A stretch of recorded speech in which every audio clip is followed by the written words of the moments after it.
Hello दोस्तों। आज के इस वीडियो में हम बात करेंगे एक बचपन के ऐसे दोस्त की जिसने हमेशा ही धोखा दिया है। हाँ जी, फिक्स्ड डिपॉजिट। वही फिक्स्ड डिपॉजिट जो हर मिडिल क्लास फैमिली के घर में रिटायरमेंट प्लान है। एफडी करा लो बेटा, लाइफ सेट है। दोस्तों, लाइफ सेट नहीं है। एफडी जो है आपकी गरीबी का गारंटी कार्ड है। जो पहले एफडी कराते थे तो 9-10% का रिटर्न मिलता था। अगर 6-7% का इन्फ्लेशन रेट है और 9-10% का रेट ऑफ इंटरेस्ट है, तब भी एफडी ठीक है। लेकिन आज के समय में जब बैंक बोलता है 6.5% का धमाका, दोस्तों धमाका क्या है ये तो पटाखा भी नहीं है, ये फुस अगरबत्ती है। ठीक है, 6.5%। अगर इसमें आप टैक्सेशन जोड़ देते हो तो जो एफडी पे 6 to 8% मिलता है वो 6% से भी कम हो जाता है, जबकि इन्फ्लेशन अराउंड 7% के आसपास है।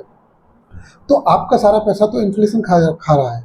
ठीक है, जैसे मान के चलो कोई बोलता है कि मैं जिम जाता हूँ वेट कम करने के लिए, बट जिम के बाहर वो समोसा खा रहा है, तो जिम में जितनी भी मेहनत कर रहा है, वो जो मेहनत से जो वेट कम हो रहा है वो समोसा से उतना वेट बढ़ जा रहा है।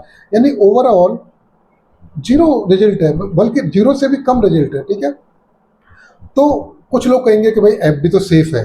ठीक है, सेफ इन्वेस्टमेंट है। बट दोस्तों, सेफ इन्वेस्टमेंट है तो क्या एफडी से वेल्थ क्रिएट की जा सकती है?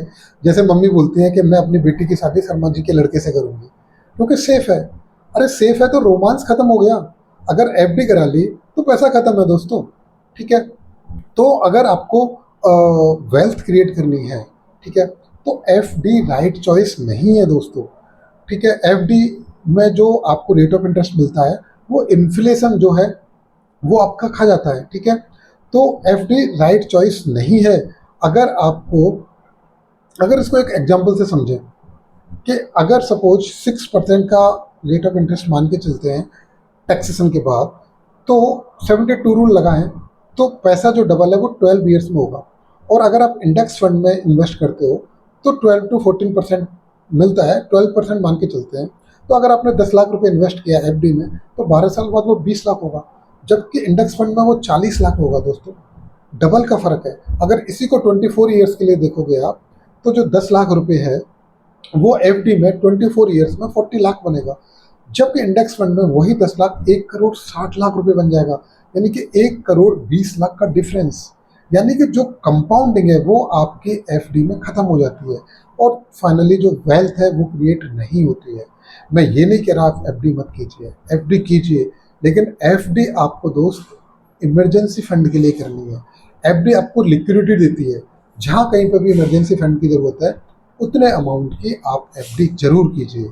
एफडी सेफ है इमरजेंसी फंड के लिए, इमीडिएटली लिक्विडिटी देती है। आप ऑनलाइन एफडी कराते हो, क्विकली उसको ब्रेक कर सकते हो, मिनट्स में क्या सेकंड्स में ब्रेक हो जाती है और इमीडिएटली उस फंड को यूज कर सकते हो।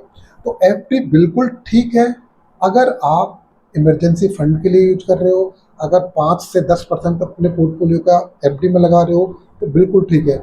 बट दोस्तों, अगर आप उसको 80%, 90%, 100% एफडी में इन्वेस्ट कर रहे हो तो आप कंपाउंडिंग को भूल रहे हो दोस्तों। वेल्थ क्रिएट नहीं हो रही है, इन्फ्लेशन आपके रेट ऑफ इंटरेस्ट को खा जाएगा। आपके मनी की वैल्यू रियल में बढ़ने के बजाय कम हो सकती है, क्योंकि आपकी वैल्यू कम हो रही है तो आप गरीब हो रहे हो। ठीक है, नंबर आपका बढ़ रहा है, पैसा आपका हर समय बढ़ रहा है, हर घंटे, हर मिनट, हर सेकेंड पैसा बढ़ रहा है एफडी में, बट आपकी पैसे की वैल्यू कम हो रही है। मान के चलो 10 लाख रुपए में आज आप कोई कार खरीदने चाहते हो। ठीक है, अब 10 साल बाद उसी कार को खरीदने जाओगे आप, तो वो 10 लाख में आएगी? नहीं आएगी दोस्तों। अब मान के चलो आपकी एफडी की वैल्यू 10 साल में बढ़ भी गई तो उससे ज़्यादा उस कार की वैल्यू बढ़ जाएगी, क्योंकि इन्फ्लेशन उस कार की वैल्यू को बहुत बढ़ा देगा। तो रियल में आपके पैसे की वैल्यू कम हो रही है। तो अगर आपको वेल्थ क्रिएट करनी है तो बेस्ट ऑप्शन है आप इंडेक्स फंड में इन्वेस्ट करें, म्यूचुअल फंड्स में इन्वेस्ट करें, एसआईपी करें, डायरेक्ट इक्विटी में इन्वेस्ट करें।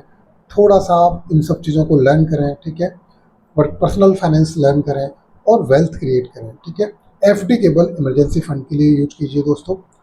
तो दोस्तों, आज की वीडियो में बस इतना ही। आपको हमारा कंटेंट कैसा लगा प्लीज़ बताइएगा, और अगर कंटेंट अच्छा लगा तो प्लीज़ चैनल को सब्सक्राइब कीजिए, वीडियो को लाइक कीजिए, शेयर कीजिए, कमेंट कीजिए। Thank you.